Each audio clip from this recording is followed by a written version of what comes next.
This man. Wetin be this? Wetin be this? Wetin be this? Jesus.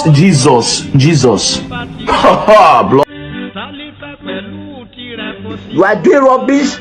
You think that you are doing good. You are doing lunatic encyclopedia precalculation of Jajatica. It is smoke Igbo. It is take Indian. 70 years old man.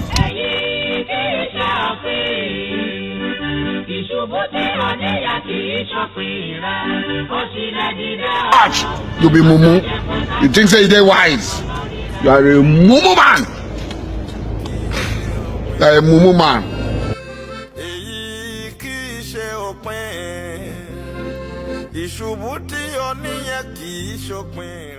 The earlier we realize this, the earlier every one of you realizes, the better it will be for us.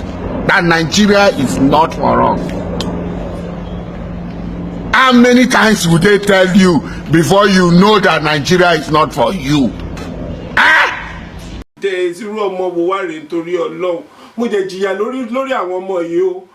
A town hall different from Blue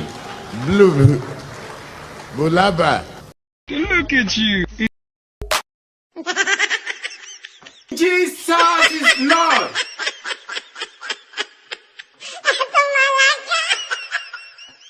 Continue. Child.